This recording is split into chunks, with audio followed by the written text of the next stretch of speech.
Hi everyone, it's such a pleasure to meet all of you, our live audience, on this beautiful morning where we have for you a plethora of senior women leaders in India who are walking the talk of women in leadership.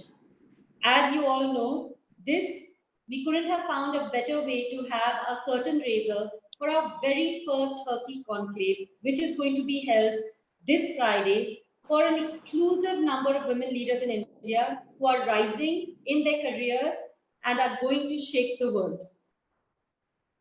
Today's topic of discussion is Here It Comes, a new generation of women who like to lead. And we're going to hear from all our women over here on what it takes to be a woman leader and what it takes to make more women leaders in India. So without further ado, let's get an idea of who all we have in our room today. Let me start with my own introduction. My name is Neha Bagaria, and I'm the founder and CEO of Jobs for Her. And it is my privilege to also be the founder of the Herky Club, which is a very special initiative of Jobs for Her for women leaders. The reason why women in leadership is something so important and dear to our hearts is because in the 5 years of running Jobs for Her, I realized that if we want to make the kind of change we require in India to get more women to accelerate their careers, it has to be driven by women. And for that, we need more women like the ones you meet today to reach the top of those career ladders and drive the change that is required for the rest of the women in India. So let's get started with introductions. I will call out to some of the others to start introducing themselves. Shweta, can we hear from you, please? Yes. Hi, everybody. Good morning. It's such a nice pleasure to be here right in the morning, middle of the week. So I lead the diversity and inclusion for PricewaterhouseCoopers, and I've been with PwC for 16 years. And I drive diversity, and I've been an HR professional for all these 16 years with PwC. But now I think out of passion and out of the work that is required to be done and support organizations like Jobs for Her who are doing such phenomenal work and getting more women in leadership, I do this role. So pleasure to be here on this panel, Neha. Great pleasure to have you, Shweta. Thank you for joining us. Ritika? Thanks, Shweta. Hi, good morning, everyone. I'm happy to be here in this platform today and happy to share learning. My name is Ritika Sakuja. I lead talent acquisition for Nielsen South Asia. And like Shweta, I've been an HR professional for 16 plus years, doing multiple recruitment or HR business partner or projects for HR kind of roles. So now I've been with Nielsen for 4 years. Looking forward to today's discussion. Thank you, Ritika. Great for you to join us. Aarti? Hello, everyone. Good morning. This is my first time here, so I'm really excited to be here. My name is Aarti Nathan. I'm a finance director at Juniper Networks. Juniper Network is actually one of the leaders in the networking industry. I've been with Juniper now for over 4.5 years, and I've been a finance professional for over 16 years, primarily in US publicly listed companies and big four accounting firms. And I'm really looking forward to this conversation today. Great. Thank you so much, Aarti. Anahita? Good morning, everybody. I'm Anahita Pagdiwala. I have been an HR professional for 16 years plus. Worked in multiple organizations. Currently, I am working with Mott MacDonald. I head the HR over there. Very passionate with regards to this topic of women leadership because I firmly believe that it is us women who can lift other women, applaud each other's successes, and only then can we make a better world. So keen on this discussion today. Great. Thank you so much, Anahita. Ashita?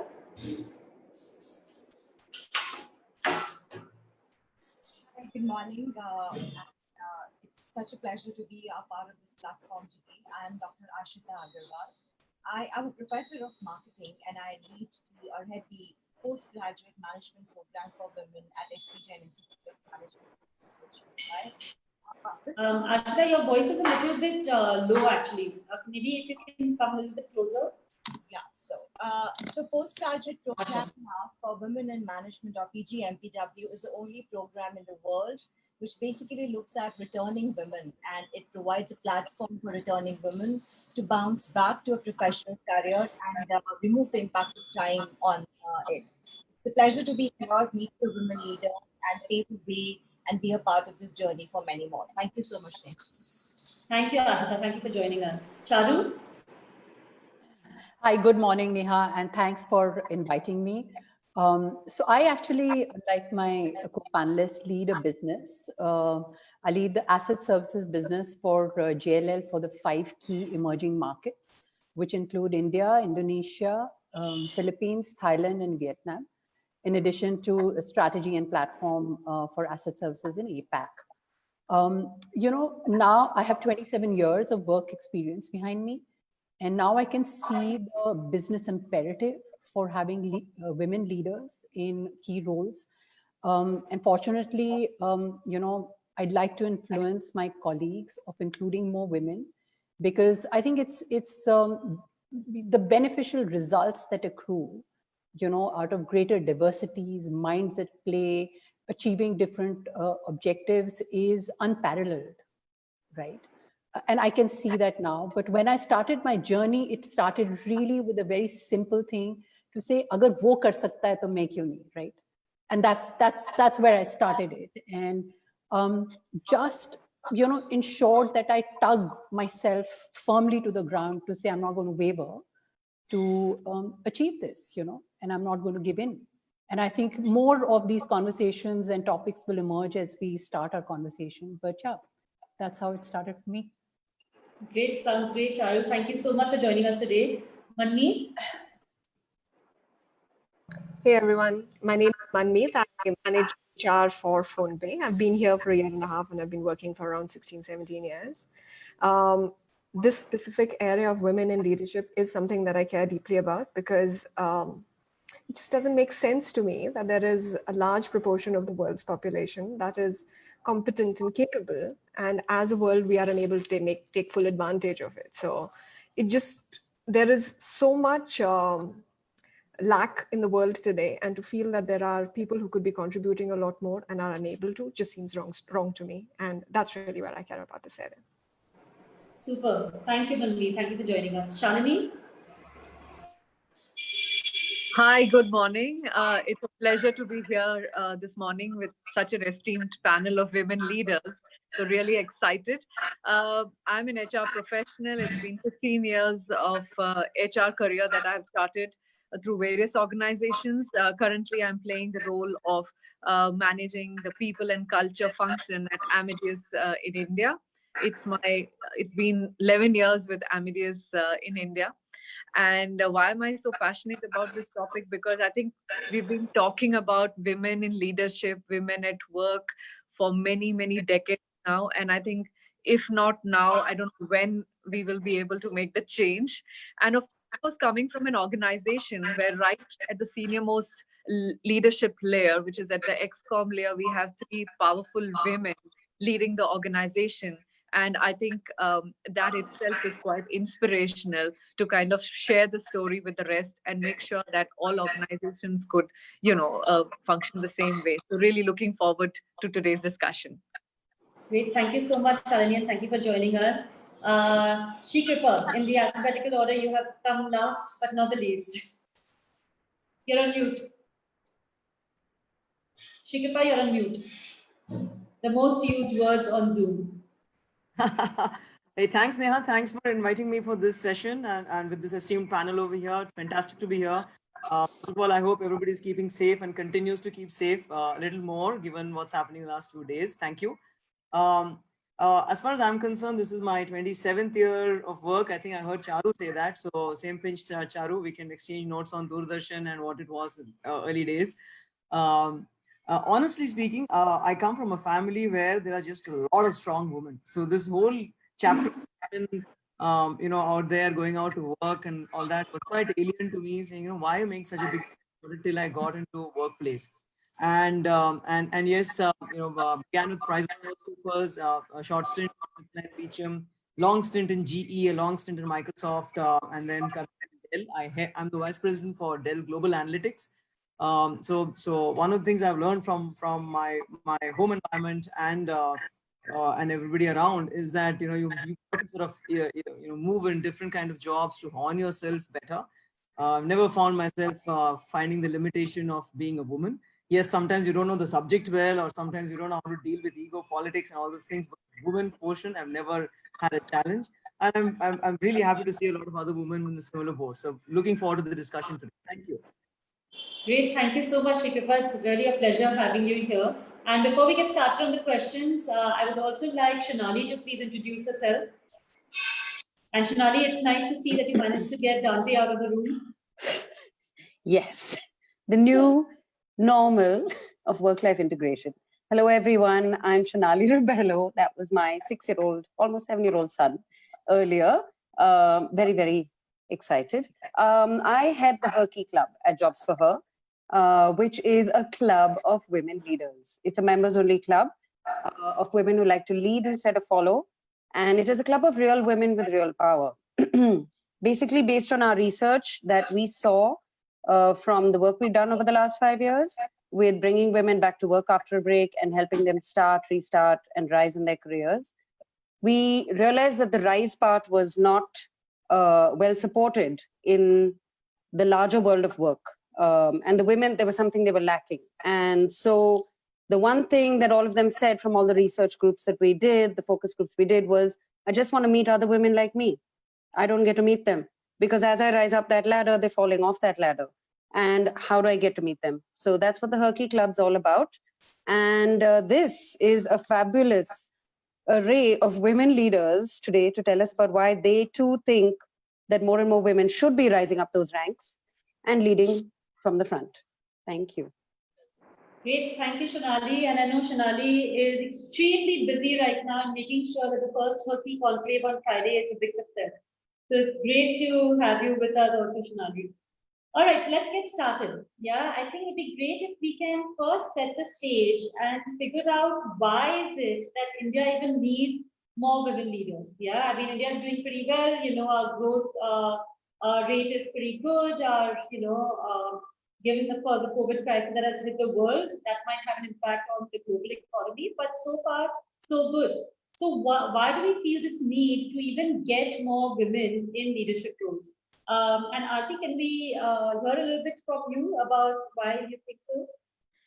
Certainly. So as I had mentioned in my introduction, a large part of my experience was in the US, right? So when I started my career, most of my managers and my colleagues were men. And then I was gone for a long period of time. And then I came back 5 years back. And it was such a refreshing change to see the amount of women in the workplace. And when you think about it, in India, from the lens of a woman, can be in two sectors. You have the metros, where women are really invested in their lives. They are attending school, they're getting good grades, they make sure that they get a job, they're financially empowered. And then the rural areas wherein women don't have as much opportunities as we have, right? And I think India certainly needs women leaders because the more we hear about women making on their own, be it on their merit or their abilities, it is empowering. It lights a spark in someone that we too can do it, right? Versus being stuck in the same conventional model.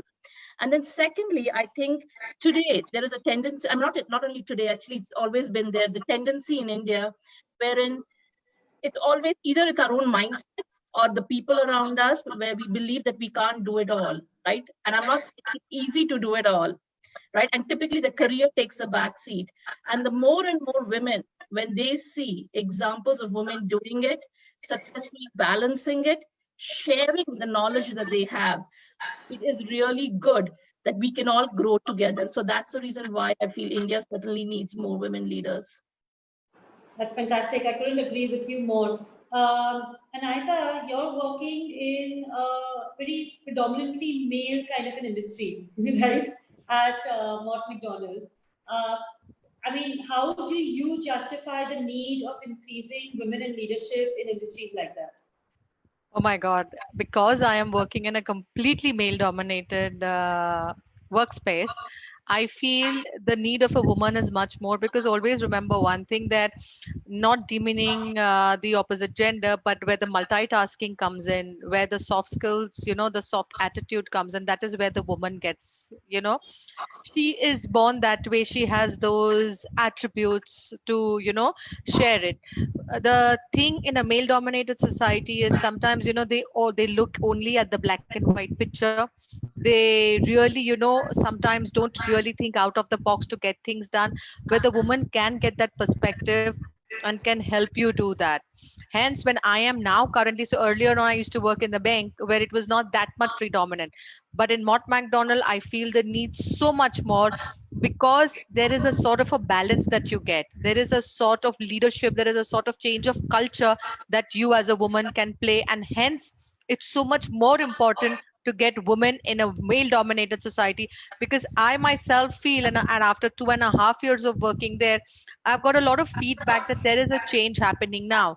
So slowly and steadily you see that entire shift in the culture, shift in the workspace, the way things get done, the way decisions are made. It's a little bit more of a soft and a more of a human approach that you get into. Fantastic. Charu, would you also agree? I'm assuming that even the industry you're in at JLL, there are far more men in that industry than women. So yes, I would say that I represent real estate, and as you all know, it is completely male dominated, right? Actually coming from, people getting flustered when, there've been years gone by when they would get flustered to say, oh, it's going to be a long meeting and this woman has come to our office and we don't even have a toilet facility. Where is she going to go, right? So I do think the compelling need, and I refer to a Harvard Business survey done in 2011, and I believe in it. I'm invested in this thing, that there are certain factors that women bring into business, which I don't think men lack, but perhaps they are not in the forefront, right? So for example, I think in building relationships, in being more open-minded and taking more creative initiatives, right? In being more empathetic, those are values that women leaders bring onto the table, right? And if you have a team which is 50-50 represented, can you imagine the value it would bring to the business and how much more profitable you could be, rather than being just, dominated by that alpha male, one-dimensional thinking? I think it's a given. In addition to that, in our own country, why it's important is, I think it's equality. We have to empower our, women leaders coming up. We need to empower them with the confidence, give them the voice, and support them through the critical phases in life when they tend to drop out, right? It is up to us. It is up to us to get the male leadership to sponsor all of that. And it's extremely critical for us to do that. In a sense, I can say for myself, maybe we won't see it in my generation, but we need to ensure the generations coming behind us are completely equipped to take that, seat on the table, leaning in, not leaning out. Awesome. Yeah, I must say on that note, I visited the Lean-In. I was very, very privileged to visit the Lean-In office in Palo Alto. And they had a huge sign in their conference room which said, sit at the table. Yes. And there have been many times that I've had to even tell the women in jobs for her, when we have meeting, sit at the table, and be an active part of the discussion. Absolutely. So that actually takes me to our next section of discussion, which is that, we know that there is this huge need to have more women in leadership roles in India, but we are seeing a huge dearth over there. Right? We ran JobServer ran a diversity award survey where we profiled about 300 companies, and we saw on average companies are starting off with about 30% women at the starting level, at the junior level. That drops to 10% at the managerial level, and then 1% in the C-suite. So I would love for us to delve a little bit into what are these barriers that are holding women back from being able to reach that C-suite. Ashita, you have worked with a lot of women through different stages of their career, right? Through that entire journey of starting, restarting, and rising in their careers. What do you feel are the big barriers that are holding them back from more of an outside perspective? You're on mute, Ashita.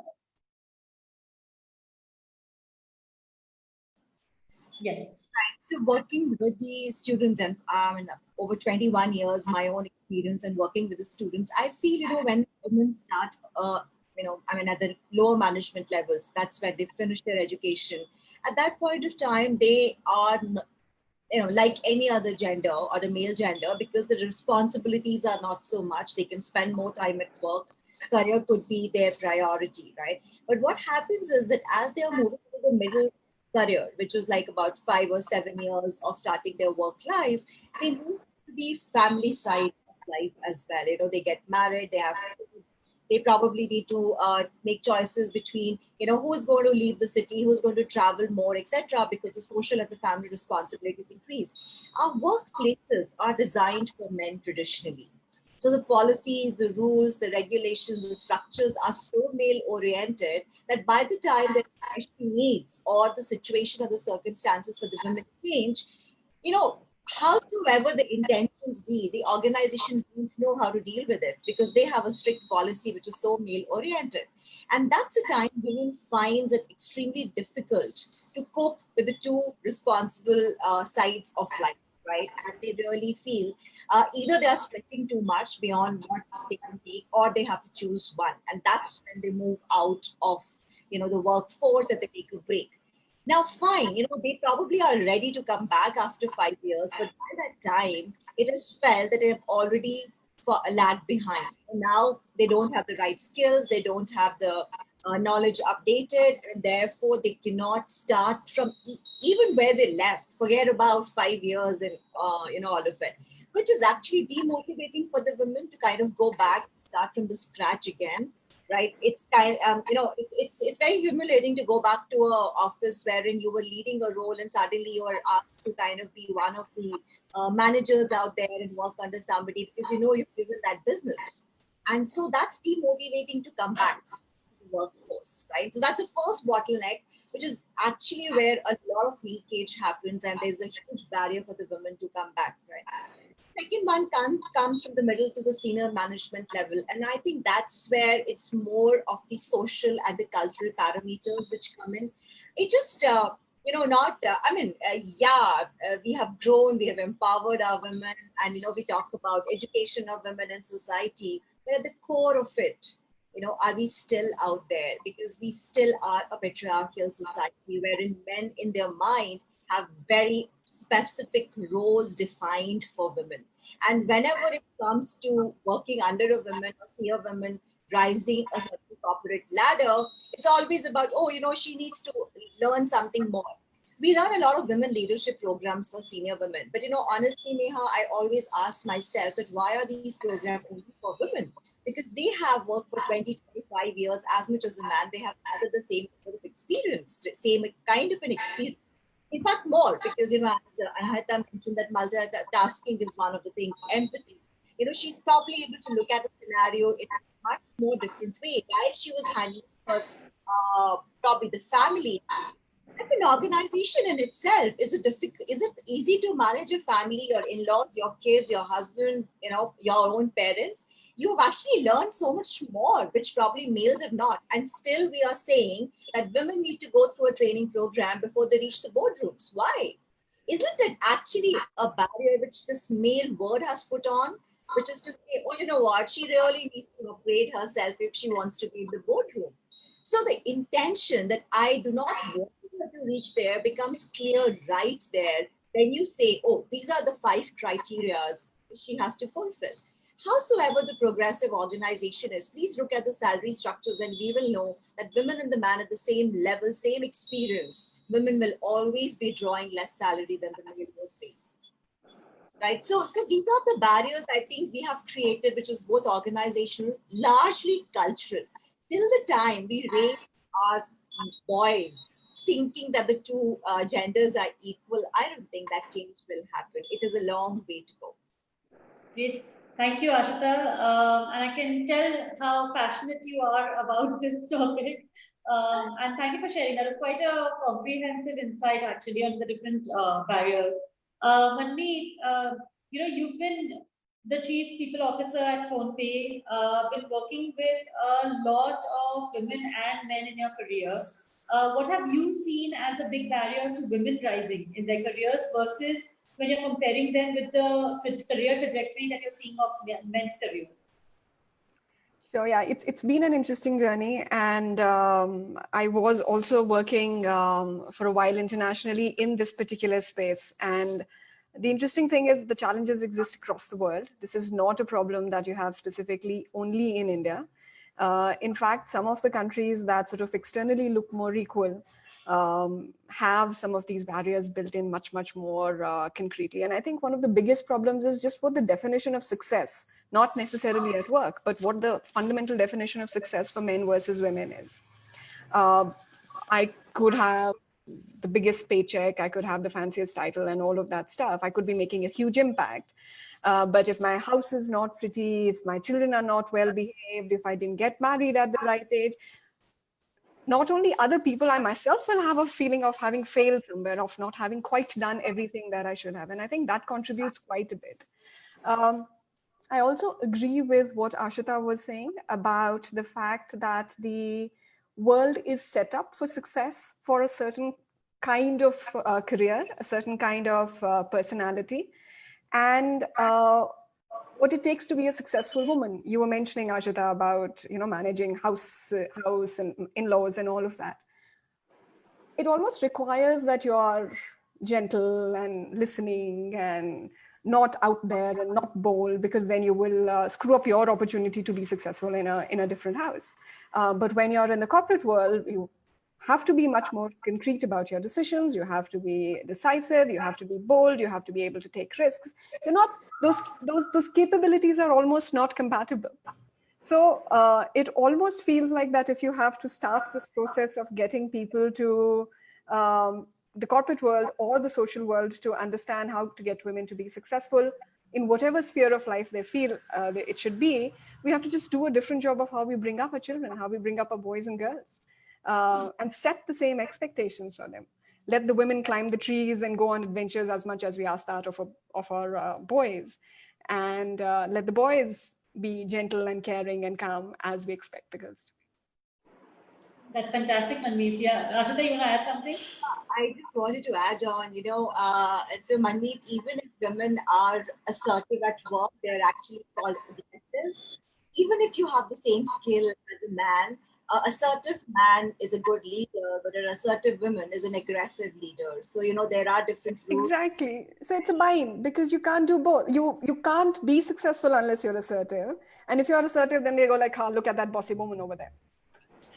Shalini, do you see this in your career as well, right? Especially in the tech industry, where there's this typical bro culture that is prevalent. Do you see that also as a barrier to women's success? Well, I'll be honest, and say that some of the actually attributes that women leaders naturally show, or are our strengths, such as participative decision making, naturally including a diverse, kind of talent pool in our team, breaking through those barriers and really connecting with people, role modeling. I think these are some of the attributes of great new age leadership that has been coming out in a lot of research papers. And it's also been found that a lot of women leaders display these attributes much more with ease than men.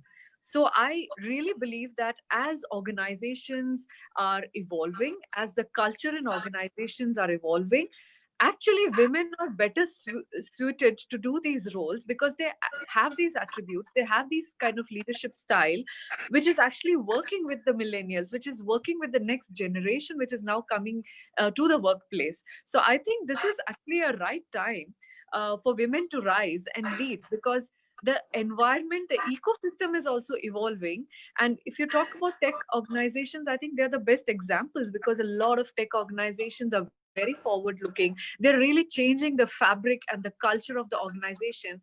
And I think this is, if not anywhere else, that is one area where I definitely see that women could rise. And if I have to pick one area that I believe is a big barrier for women to be successful, I would say it's our own mindset. maybe because of our upbringing, because of the cultural aspect that we already talked about. But I think we are so caught up, we feel so much more responsible for everything that goes on or doesn't go well at our home, at the workplace. We feel guilty if we turn up late one of the evenings. How many times do we really happily go and network in a at a late evening event in our organization or for an industry event? I can tell you that I myself have not done it several times, because I just feel that, oh, okay, I have lots of things to catch up at home, my daughter is waiting for me, so maybe this one I'll skip. And I can't tell you the number of times I've skipped like that. But those are attributes that we always, it's in our mind, and we need to change our mindset. We need to take control. So I think that's a big factor I would actually want women to work on, and forget anybody else, forget who can help us or not help us. Let's help ourselves first and break all these barriers for ourselves. And I think we'll be much more successful. Awesome, great, Shalini. And that actually takes me to the next segment of our discussion, which is that, so what helps them in their success? Yeah, I think it'll be great to hear from Shrikripa on this, because Shrikripa, in your introduction, you mentioned that, women's career success was taken for granted in your families, right? And I'm assuming that then you were brought up with that mindset that Shalini is talking about. Can you talk a little bit about what has helped contribute to your climb in the ladder? So fantastic to hear everyone, Neha, first of all. And yes, my mother was, all the time working throughout my childhood. I think I grew well. I grew a little more than what I should, but I grew, and that holds good for my siblings too. My brother, I think, eats better rajma than I do. So from a cooking perspective, the need arose. I think everybody in the house helped in whatever had to be done at workplace. So that's the way the household was. And I don't, from a competitive environment perspective, if he got he's 7 years older than me. So if he got a bike, exactly within 6 years, I would be aspiring to get a bike myself. So, this whole thing about, the background or the foundation that you have, I have not seen this happening. At workplace, I started seeing this, and the mantra which has actually worked for me very well throughout my career continues to be something which I teach my daughters 15 and 10, is the mantra for a successful, happier you is you. And that's what Shalini was saying. So it begins and ends with you. Now, if you look back in my career of 27 years, the fact that when we started, somebody mentioned that there weren't restroom for women and stuff like that. So you practiced at home saying, I hope I can live 7 hours without going to the restroom and stuff like that. But there was, fun in doing that. Or, what, if the dire need is there, a woman who doesn't have a restroom, find a way to get into the Oberoi next door in Calcutta, and, and that's, you're going to get a fabulous restroom, So you always find alternates to sort of make your day happen, because you're going to make it happen. Now, this morning, I was in a call with an Australian woman cricketer, and I was thinking, I used to play with my brother, and, and he was older. So what he would do is just give me the great ball, say, keep bowling. But guess what? I know I got this book from Dennis Lilly, and I said, okay, now I'm going to bowl to him and figure out how to get this guy out. It was the cricket ball inside the house. So, the thing is that you grow up with this thing saying that, you have to survive, you got to survive. Now, throughout your work life, I'm sure all the ladies who are here will agree, you've got a lot of men who are working with you. If you look at the career problems men would have, mostly it is the same, except the pieces which you mentioned, saying that there is some households where the woman has to take care a little more about whether the house is looking beautiful or not, clean or not, whether the food is cooked or not, and stuff like that. So there are some pieces on that. But, superimposing that a man may have to go and figure out how to, pay the electricity bill, or for the lack of a better example, in this environment, go and get the sabji from somewhere, or God knows what. So if you just keep it aside for a second, number one, I think we need to celebrate the fact that when my mother or when my grandmother was young versus now, we've come leaps and bounces. So at work, for the smallest of great presentation, I would send a shout out saying, well done. I don't know why we don't shout out saying really well done. We've just come a long distance from where 1930s, 40s, 50s, now 2000. I think we've really come a long, long way. Women in the army, women in the Air Force, all those things are a big thing. So I think that's one. Stop and celebrate even small victories that you came back to work. You've completed 1 year at if you've taken a gap and stuff. I think that's one. Two is that this whole victimization mode.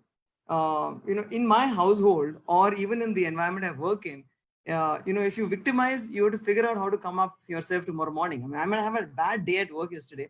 Look at the sun; it's risen in the morning. Please get back to work because you lose the race, because somebody else has moved ahead. So, this whole thing about stop feeling victimized and find a way out, you will find it. That's really worked for me, Neha, in terms of the fact that get up in the morning and stop differentiating. Now, you had a problem because you're a woman and, you've gone through some situations back at home, you're not able to balance, the domestic help has not come, blah, blah. You know what? One day, don't sweep and mop. The earth won't fall down. Figure out if this is important to you, you're going to do it. If that is important to you, you're going to miss a few calls. You make the choices. The choices are with you. I think these few things have worked for me. One is that stop and celebrate every small achievement that you've done, because you've done it, with a lot of limiting factors around you, whether you're a man or a woman, that is you need to do. Second is the fact that the mantra lies within you, man or a woman, doesn't matter. Third one is the fact that if the resilience factor, you call it thick skin resilience, whatever you want. There is thesis saying that women are a little more emotional, but I have seen a lot of emotional men too. I know a lot of men who can, you've suddenly said, oops, I said something loud, let me calm down and figure out those methods. The third one is resilience. Individually, everybody has different immunity to deal with corona. Similarly, everybody has different immunity to deal with emotion. So you figure out what are those limitations you have in terms of your own emotion. Are you too? I wrote a note to somebody saying, sorry if I was very harsh, brother, yesterday. So I might have a different side of the immunity quotient, sort of a resilience quotient. And I might have to deal with guys and girls in my team in a very different way. So you need to figure out what is that resilience that you need to deal with and how. But the ultimate vision for you is tomorrow morning, wake up, see the sun, that lady is up there shining bright. I think those are the things which have worked for me. I'm conscious of time, otherwise I can go on. My mother says you have to give money to Kripa to make her stop talking. So I'll stop. No, but that was really brilliant. And I'm going to remember this, in the morning when I wake up, I'm just going to be like, the sun is shining bright and so shall we. Period. Yeah. Thank you for that. Shweta, I know that, Aarti, would you like to add something? Sure. I just want to echo exactly what Sri Kripa said. It took me back when I had both my children. I had the same thoughts. Can I do it all? Why would I want to disrupt this balance that I have created? And I think as I've spent time in my career and the kind of people that I have hired or I have worked with or I've interacted with, the single theme that has always stuck with me is gender should not be the reason why you should rise. You should rise purely on your merit and your ability. And that is very critical for all of us. Yes, we all need the support. Yes, we all need to feel empowered. Yes, we need to ensure that there are more women in the workforce. For long-term sustainability, it is extremely important. If you want to be there in the long run, you have to have the merit, you have to have the ability. And thirdly, and the most importantly is you have to be here. Awesome. Thank you, Aarti. So before, I know that I think this conversation has definitely, got a lot of strong reactions from all the strong women who are on this panel. Before we go there, I want to hear a little bit from Shweta also, because I know that in PwC, they have definitely seen a lot of change being driven, right? And getting more and more women rising up to senior positions. Shweta, what do you feel has helped hugely in making that change happen? So I don't know if I can say that, what have we done to change the situation within PwC? Let me tell you, PwC as a workforce profile mix, if you look, we are 90% millennials. And the millennials work in a very different way than all the other generations. So if we take the credit of what change has come in, it may be not right. But I definitely do see that the millennials come with a whole different mindset, and that's probably the reason why, the change is happening. But let me tell you, there is a growing sense of what everybody has kind of said here, that women really need to take charge of their own career. And I believe, and I strongly start all my conversations with this, that, you know, the victim card, there is enough microaggression within the organization. There is enough bias within the organization. We have seen all of this while growing up in the education sector, while we were growing up. I mean, we have seen it all. Small town, big town, everything is given. So given all of that, how do you kind of take charge of your own career? It depends on each one of us. Now, there are only few options. Either you say that I'm going to just go with the flow. I'm going to take as things comes, let people recognize me for the work that I do. I'm not going to go and ask them to give me credit. I'm not going to say that I deserve this promotion. I need to work on this project. I need this assignment. I'm ready to go for that secondment and take up that project in a different country, despite I have a young child, or I've just got married. Or I will say, no, I will let my work speak for myself. You know, you have a choice. But if you need to take charge of your career, you need to stand up and say and raise your hand and say that, listen, I'm ready for this project. I'm ready to go for a secondment. Don't take decisions on my behalf because I've got just married. I've just had a kid. I'm happy to manage it. So the second, I think that women want to be seen as superwomen. We want to be seen as good mothers. Very sensitive topic. Everybody says that, you know, I am a good mother. Very touchy the moment you talk on motherhood. And everybody thinks the moment you're talking of motherhood, I'm being judged. So I think this whole mindset, nobody is taking motherhood from us. Nobody is in competition to having that 9 months bump that everybody is carrying. They cannot compete. So given you are a mother, good or bad is your definition. Why do we need to even answer anybody that how good as a mother I am? So why do I need to, you know, say that because I am a mother, I will compromise on every other thing, whether it is my upskilling, whether it is my own journey to growth. And I always say this because I'm a huge fitness freak. I often find that women neglect totally their own well-being in all ways: physical, mental, spiritual, emotional. And that takes a huge beating in how they are. And it's not only for women alone, it's for men also. If men also do not focus on all of these things, it is going to impact everybody. And, you know, you see the situation today. Everybody is talking of well-being because the whole world is a different world today. And if we aren't strong enough to handle this emotionally, you know, or mentally, this is eating away a lot of people. The anxiety, the fear, frustration that's building up is not easy to cope up with. So I think women have to take up that aspect, and we are positioning that very strongly in PwC. One key thing that we are doing as a differentiator is, if at the AM and the manager level, we are pushing our women to take charge of their well-being. How they will become superwoman once they are themselves, they feel that way, right? You can take on the world, you can take on decisions for yourself once you feel good.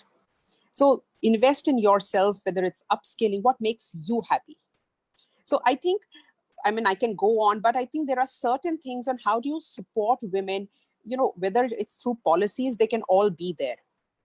You can have the best ecosystem, but yes, speaking your mind, ensuring that you are up there taking decisions, you're raising your hands for projects, taking care of yourself, not letting the victimization card. If you need help at any point of time, ask for a mentor, ask for a guide.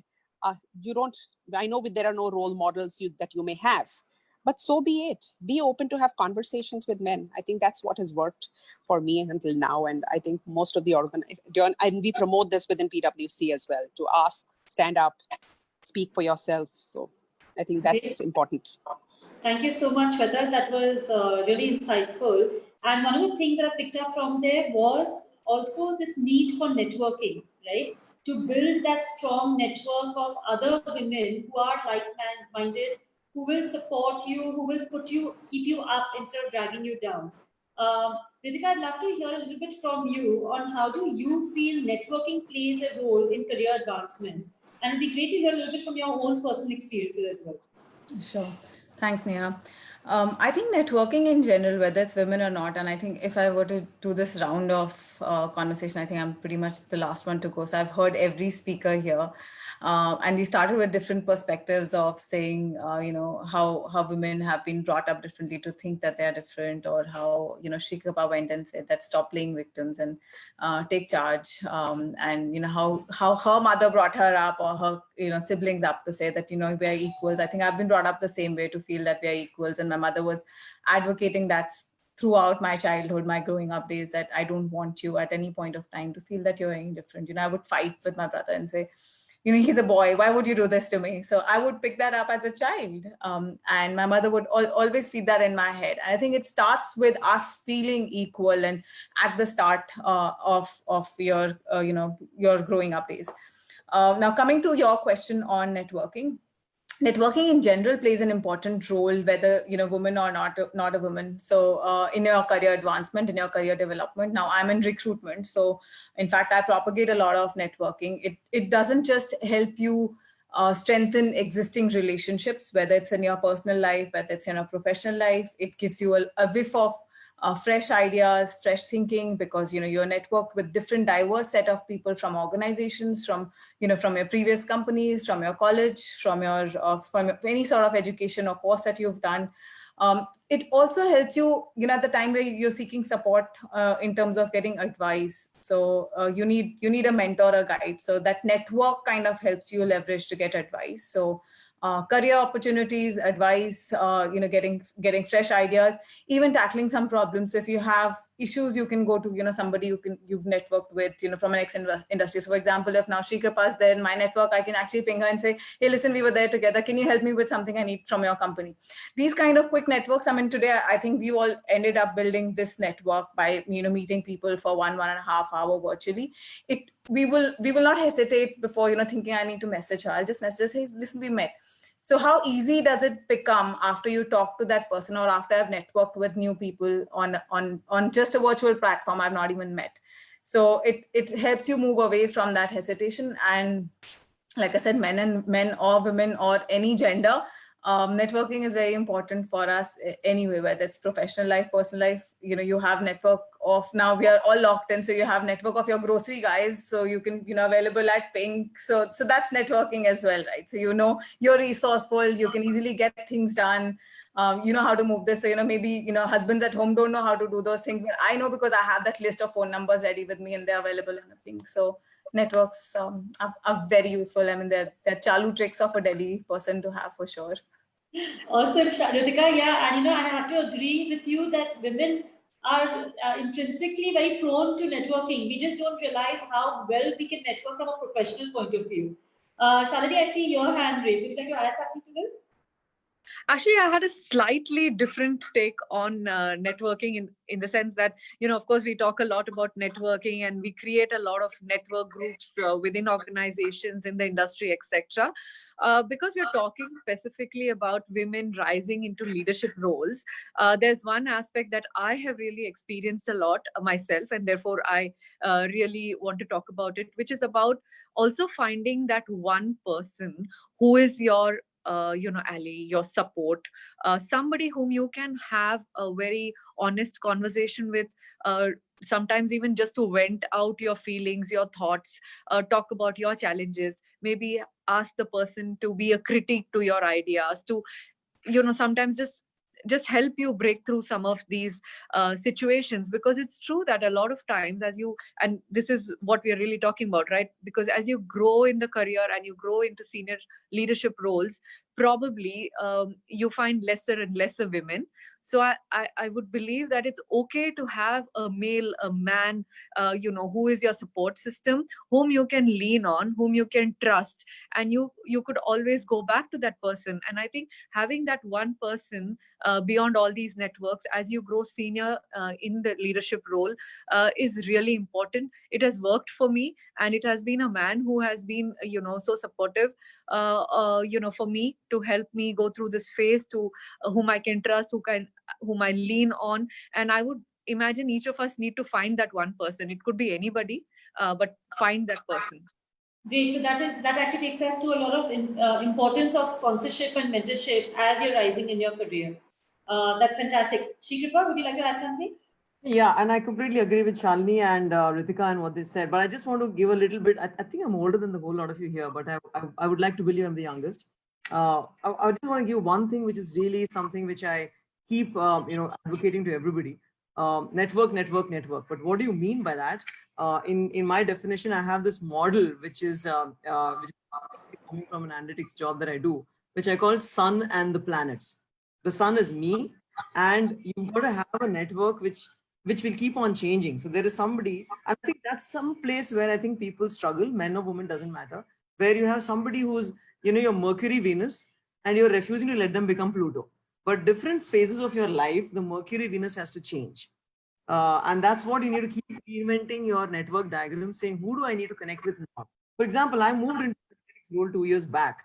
And if I continue to, some of my continuous mentors are from Pricewaterhouse. Usha and Satya are my mentors for forever. So somehow if I say, no, Usha, I want a weekly 101 with you, it's going to defeat my purpose of being in analytics over here. But they will still continue to be in my network diagram. So I have this sun and planet. I'm the sun. The planets have to be spread in such a manner that the whole network is helping you. Awesome. Wow. Interesting. And I revisit my sun and planets every year once. And you've got to keep moving into different, and you also move into different orbits as you rise. Yeah, figure out who you need, and somebody in a data science kind of world is going to be very different from somebody in my accounting world in Pricewaterhouse days. Great, awesome. Shalini?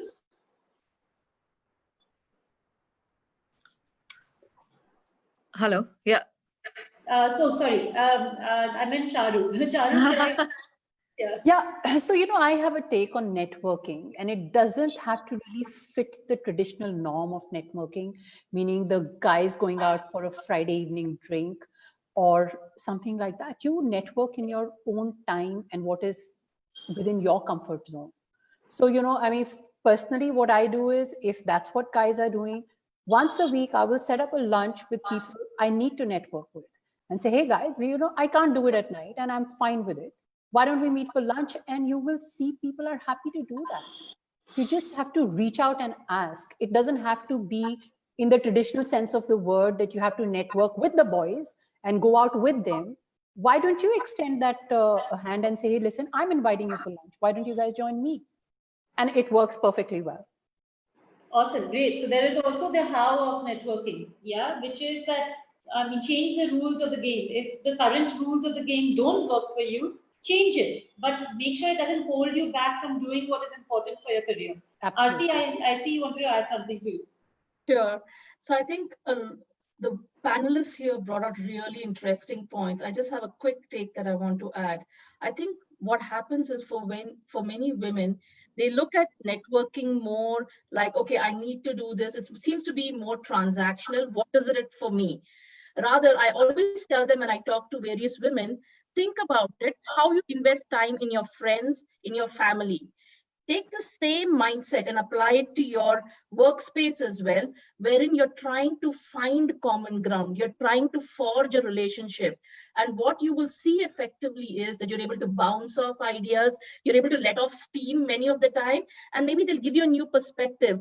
So don't overcomplicate it. Same principles, what you do with your family and friends, refine it a little, bring it to your workspace, and it works really well.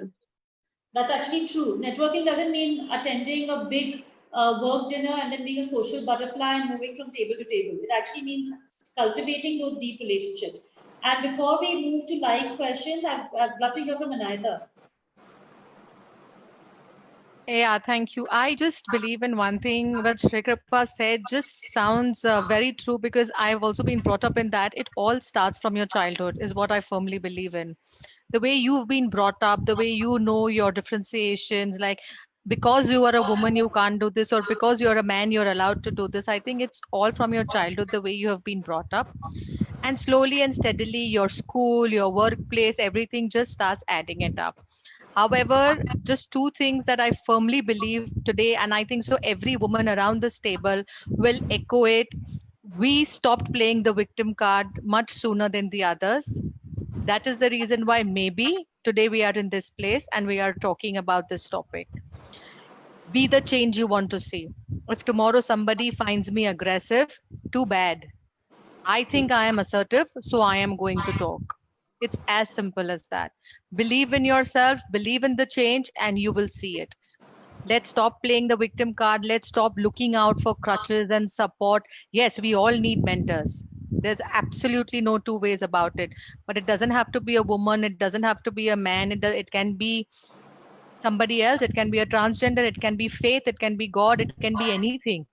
But as long as you believe that you can do it, you can do it. You can be a mother, you can be, and I so agreed with, and I'm sorry, I forget the name. I so agreed that somewhere, we women are very competitive with ourselves.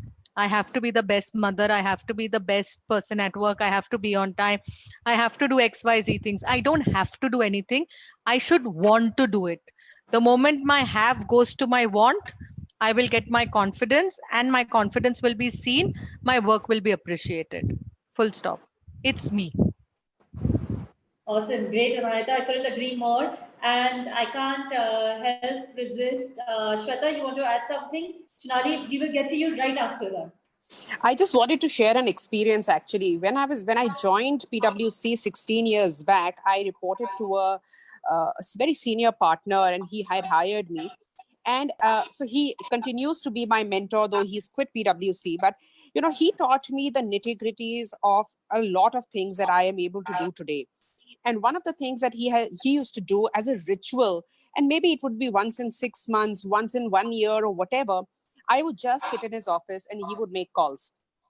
And these calls would be, he would make 5 such calls in front of me, and he would just have a chit chat. And these were people around the PwC world, people around his clients. It could be, his peers, CEOs, CFOs, and the conversation would last maximum of 10 minutes. It was generally, how are you feeling? The catch up on kiddos. This is what we are seeing new in the market. What are you thinking of? What is your take on this? Just a normal chit chat. Not a transactional, but that 10-minute conversation was a deep conversation wherein he was not distracted. It wasn't that he didn't know what he was talking, ki aur kya, but general, very pointed conversation. And after every call, he would ask me, what did you learn? And he would and this whole thing was teaching me how networking happens. It's not a transaction. It's not a tick in the box. It is creating that rapport. It's creating that deeper relationship and connection.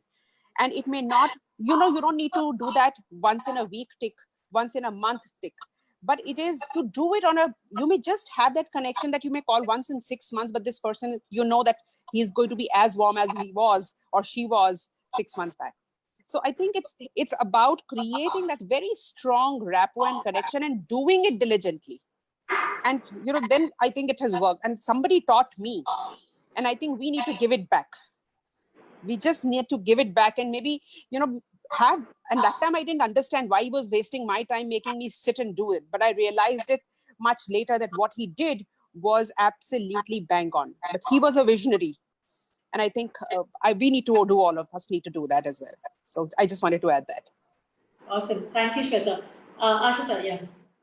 So Neha, just, I want to say that I completely agree with all the views which were presented. And, I feel that we just need to be comfortable with who we are. A lot of times we be somebody else because we believe that's a success mantra. And that's where we start having those conflicts of what we try to be. It's not inherently us.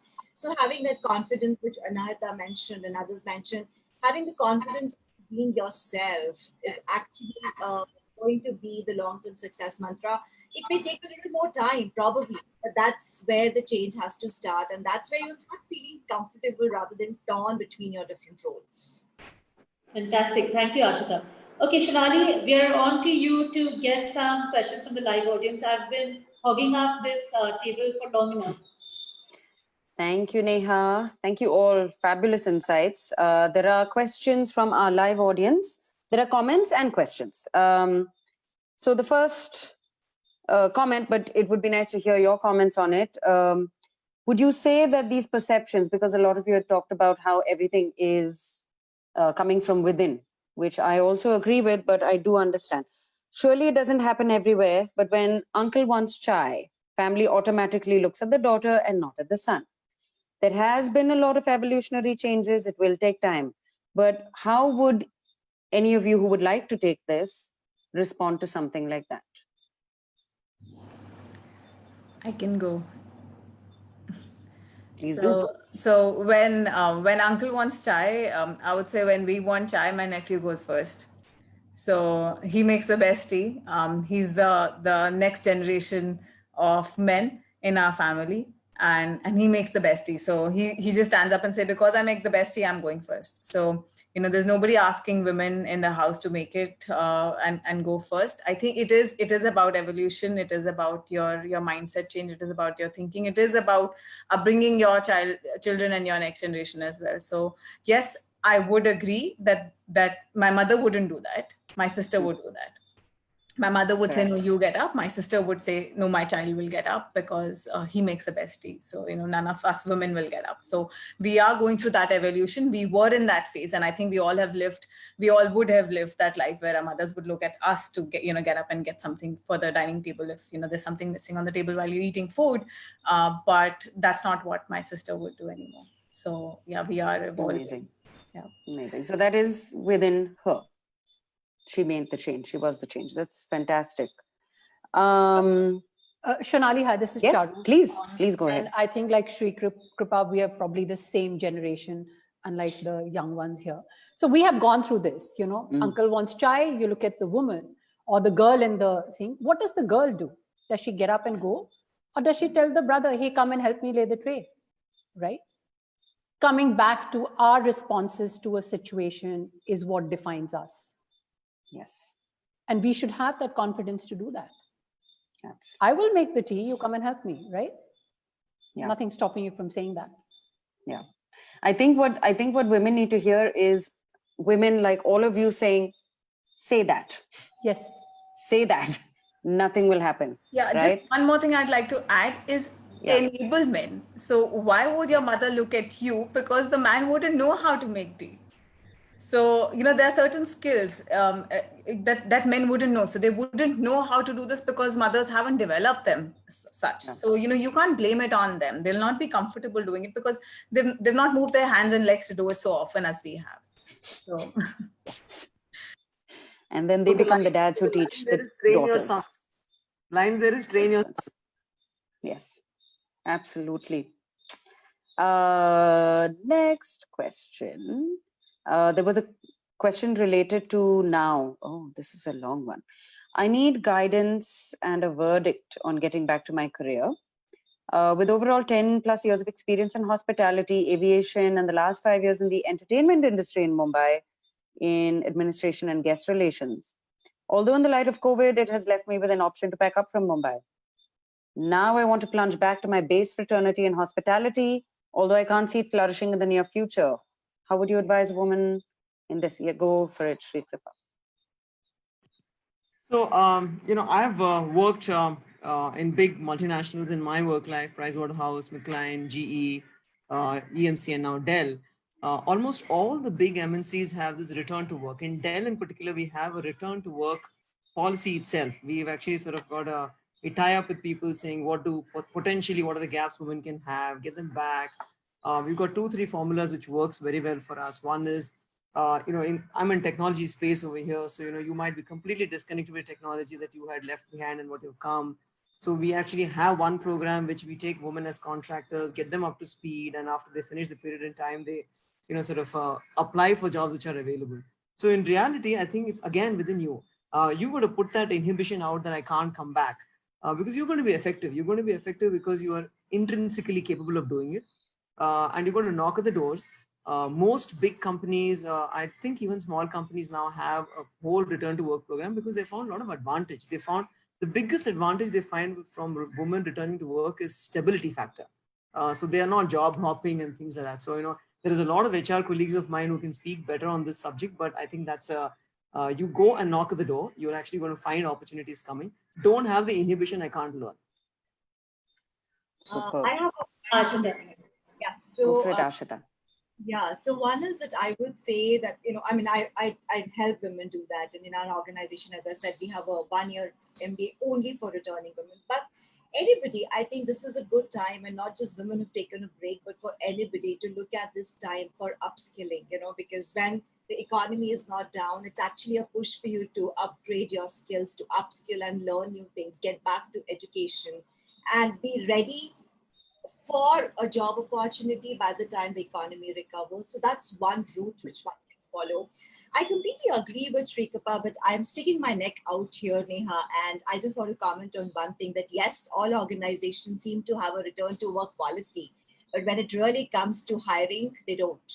So Shrikapa, we have been for last 5 years working with corporates and trying to, place women and say, okay, they have actually invested in a full-time program, been staying away from their homes for 11 months, leaving their 4 or 5-year-old back home and doing a rigorous MBA program, right? And they need to be given the same opportunity. And corporates always ask the same question. Oh, so why did you take a break? And when is your next break planned? Can we put you on a job which is 4 rungs lower than where you left? So I still feel that organizations really, really need to look into their work, return to work policies, and not use it just because there is a L&D agenda or a diversity agenda, but there is a intention to get the women the place they really, really deserve. So yes, there are many, and I'm not saying all, there are many, many organizations who are very, very open and help us doing that. When we approach them and we bring that to them, the talent which has really shown the perseverance to return back to work. Because if you ask me, with an 8-year-old, if I have to take go back to a school for 1 year and stay in a hostel, probably I can't do that. So I salute all those women who do that, right? But yeah, there is a little question mark in terms of how those return to work kind of policies work in organizations. Yes, but that's a good start. And I think one good thing which COVID has done to us is making work from home an acceptable policy to have. So I think that's going to be a very, very big change for every woman who wants to again jump back. So I have a slightly different take than Ashita. As I mentioned in my introduction, I work at Juniper Networks. We have a pretty robust returning to work program here, and 50% of the people who come under that program have been in my team. And I can certainly say we've had situations wherein we've had women who've taken breaks in their careers for multiple reasons, right? And I personally, and the people that I have worked with, we've never asked them why, are you going to go back to work? What is your long-term plan? I think what we have done is we've tried to get a common ground. What is the woman looking for? Correct. We've agreed on set schedules. So if you have a young child, there is certain slots where you're not able to work. And then the thirdly is, do you have a support system that will help you to the child being taken care of when you need to do the work? And I can tell you recently, I've hired people who joined us under the return to work program wherein there was a attrition in my team. And instead of going out and looking, I knew that this person that I'm hiring has established herself. She has invested time to understand what needs to be done for the job. She and I have worked closely so that we have organized our schedules accordingly. And she's done well at her job. And that made that transition even more easier. And we've had several women in our organization whom we've really supported, and we've done pretty well there. Yeah, so Fantastic. Go ahead, Shrikapa. Yes. Do that. And it actually Ashita is responding to. Okay. No, I'm just making a point that, yeah, I agree there are 10% organizations who really do that, but it takes a committed head to really drive that. It doesn't work bottom up, it works top down. And thanks to organizations who do that. I mean, there is definitely many out there, and I think I need to connect with you out there. Sure, we'll do that. Yeah. So Ashita, Aarti and Ashita, I think I agree with what you're saying. But you know what? Ashita is right. It's not like you open the door and I'm going to welcome you in. There is a lot of, just like they say campus to corporate, when you have to bring campus kids into corporate, you train them. I've interviewed myself, I've interviewed a woman who want to come back to work, who are going to tell me, I live in Chamarajpet. My earliest time I can come to office is 1 o'clock. I've got in-laws living with me who want me to cook, so I need to leave at 3 o'clock. And so what you're doing is, for a listener, you're putting more limitations when you're coming and saying, I want to work. Hey, I want to work. And plus, by the way, I'm going to work only on an environment which is R, Python, etc., etc. So you know what you've done? To the listener, you have said you can work 3 hours a day, and that you have a ton of things to take care of at work, at home. And even when I come, I'm going to work only on this much. So this is a two-way street. So you're right in terms of while we do finishing school for campus to corporate, women want to come back to work. I think the one big thing you got to sort of in your mind, train yourself is be flexible. And this is not something just we say to women. Even in general individual development path, we say be flexible. The more tight you're saying, I want to do only this, the lesser the chances you're going to come back to work. So this is a two-way street. And that's, I think, a big reason why organizations get apprehensive. That lady, I'm maybe guilty right now saying this, but that lady I didn't hire. I'm getting 2 hours, 3 hours of commitment from her. And so I actually tutored her. I said, you need to go back. And I'm okay with home. Log in 8 o'clock, 9 o'clock, whenever things are okay. Give me a little more commitment than 3 hours. And I really think that that's a mindset you have to tell yourself, saying, I am ready. Get a mentor, get 2 mentors, but talk about that, saying that if you're giving yourself to an organization, it's not, it's not a free thing. They're expecting something back from you. So I think that's the piece that I find gaps where it becomes difficult to get, an open door saying, everybody come. But I think it's very key to have this career refinishing school, maybe. Yeah. That's a good name. I mean, to restart. So, I mean, that is something that, because very often people don't know, that, I can look in this neighborhood and find a daycare, and I can look in this neighborhood and find a house help, because that's just not even because you've been doing it all. In Microsoft, when I was there, Shunali, we actually list of Sorry, I think, Shunali, I'm just watching the clock, and you might have time for just one more last question before we close up. So let's move to the next one. I'm going to combine 2 because they are similar. What are the new job opportunities in HR, and what's going on with the job situation right now in the world of work since we have this pandemic happening and everyone's working from home? What are the new profiles you're seeing coming up in the world of work, in all of your areas of work? So basically, if I want to take that, honestly, with the new normal, as they say, and I completely agree that every time when we thought, and I'm coming from an engineering company where we thought, we cannot work from home. How can we work from home? We have this BIM software and we have all these big softwares. We cannot work from home. Corona said, shut up, you can do it. So one day we were working from office, and the next 4 days we all started working from home. Our systems were literally taken to each and every staff's house and people started working. There may be some teething problems, but people started working. So now, as the new normal has come into place, people have started to understand and think, why do I need so much overhead expense? Hot desking is coming into play. Work from home is happening. Where there was talent acquisition teams, people are saying, do the talent acquisition people really need to come to work? They can sit, they can make calls, they can talk to people, and they can get that done. In the world of HR, I am asking, does my advisor really need to come to work every day? That person is advising people sitting in Bombay, advising people in Noida. Then they can easily do it from their home also. They really don't need to come to work. So the job profiles are now getting looked at in such a manner where people are saying, does this person really need to come to work every day, 5 days of the week? No, I don't think so. There is now, if you're talking about a security guard or you're talking about a front office executive, yes, these are job profiles, because a security guard cannot do work from home. Then he'll be doing security for his house only. So ideally, those are the certain profiles where we would say yes, they work from home does not work. But I would now say that people are opening up to this new normal. There is work from home profiles. There are a lot of things that are happening, and now slowly and steadily the gig economy will take a lot of precedence, because people really don't want, with the statutory impacts, with all the other things increasing day in and day out, the gig economy will take forefront. So people will start looking at different sort of employment contracts. People will start looking at consultancy services much more. So these are the areas that are bound to grow now. And wouldn't you say, even say security guard who has to go to work, eventually our security is going to be tech enabled. Absolutely. So even if it is So tech enabled, yeah. it's So even if it is tech enabled or something, the more, so you will see very few core team members literally venturing out and being at work.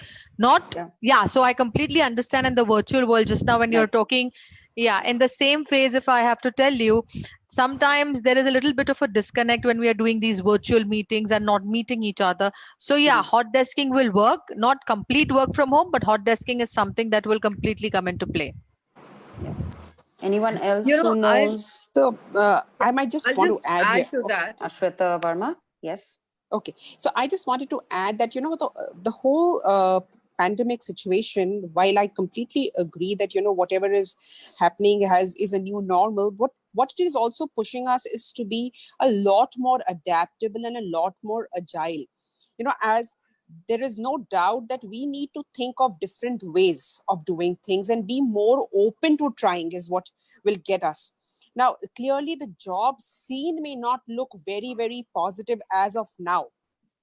It may not look that, you know, you will get, the recruitment is going to open up very soon. I think because every organization is taking a very conservative view, and rightly so, because the growth or the future is very unclear as of now. So for the next 6 months, I think the whole industries are going to be taking a very conservative view. But I completely agree that the more agile, the more adaptable we are, there are very high chances of more women getting into the workforce. As my colleague, my co-panelist rightly said, the gig economy is going to, so different kind of contracts, you know, contingency workforce, being open for working on various projects where your skills are upskilling. All these things are going to be very, very important. We need to invest in ourselves, think, what are my options? You know, kind of do some homework on this diligently. So I think that is going to help. Fantastic. Thank you, Shweta. So Yes, I Charu. have a different perspective, Shonali. This is Charu here. We hire many people because we also look after many buildings in India on behalf of investors, developers. So we recruit large numbers of people.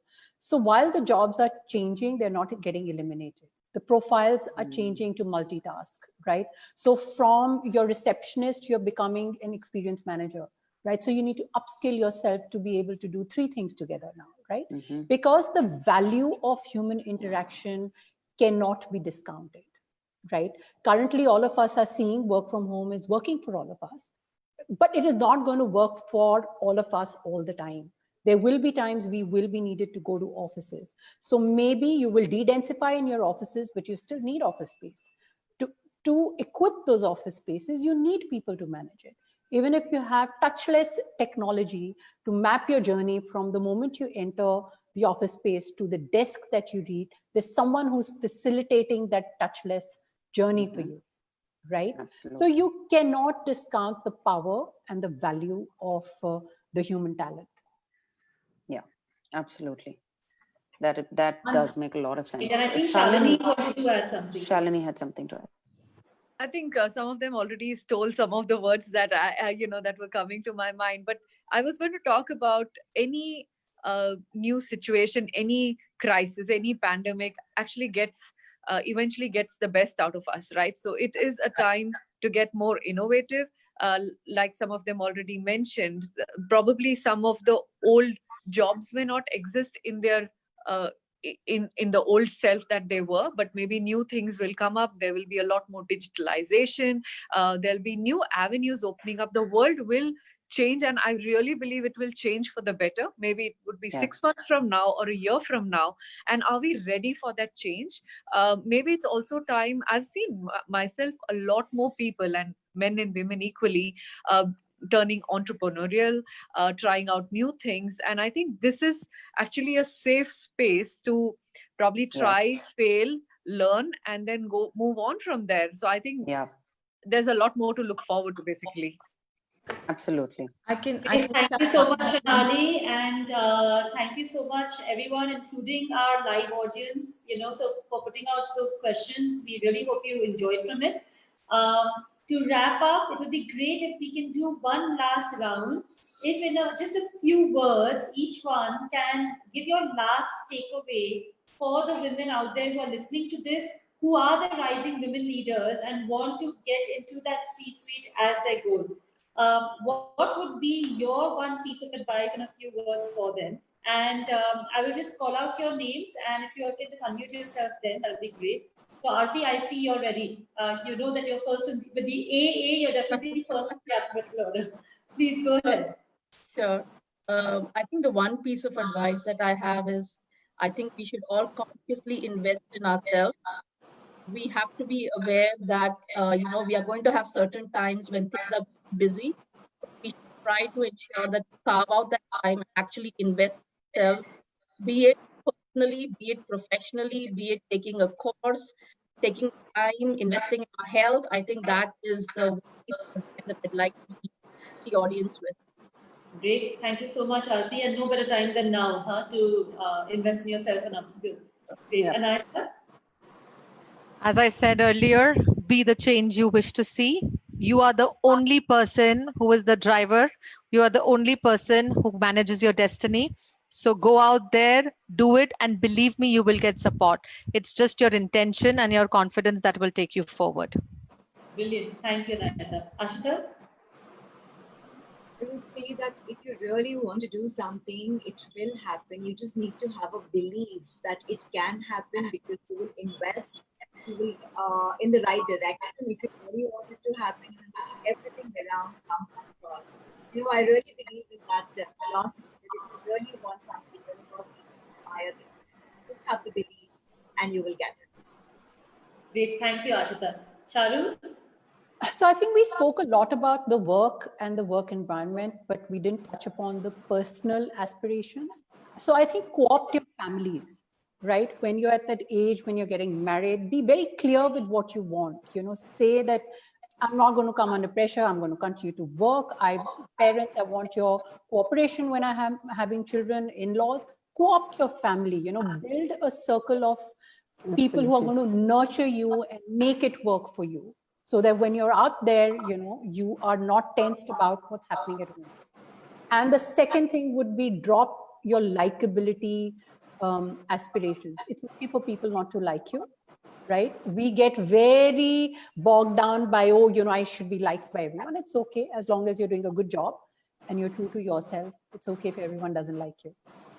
Yeah, true, Charu. Well-mannered women never made history. That's one of our favorite quotes at the Hockey Club. We're definitely, instigating women to not need to be well-mannered anymore. Great, thank you. Mandeep? I think it's very important in all of this to be aware of what's going on around you. To be successful, you have to understand how the world around you works, what's the culture around you. So be aware of the context.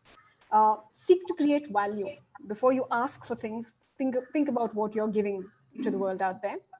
And stay true to yourself. There's great talent, great capability. Stay true to it. Great, thank you, Mandeep. Ritika? I'd like to just put a quote there saying, be strong enough to walk away from what's not best for you and be patient for the blessings that will come your way. There will be blessings, it's tough times. So just be strong and hold on. Fantastic, thank you. Shweta? Okay, I have two messages. I think one I've already spoken. I think it's important to be absolutely risk averse, be more open, take on the challenges, be open for newer roles, newer projects, newer assignments. So don't just say, I've never done it, so I will not do it. And the second is what Charu said, I echo that we all need to create a very strong ecosystems, whether it's a buy help, whether it's our families, whether it's our list of all the essentials that we need to order. I think our ecosystem is plays a very strong role in that piece that we have when we are working. So, and that's very important. So these two advices. Thank you, Shweta. Shalini?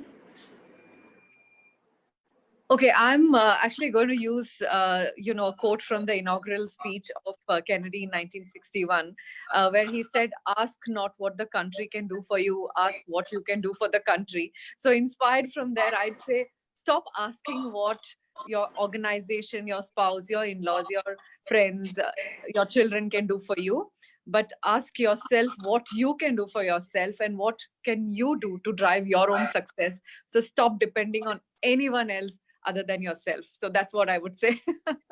Fantastic. Thank you, Shalini. And last but not the least again, Shri Kripa. You're on mute. We had to use the term again.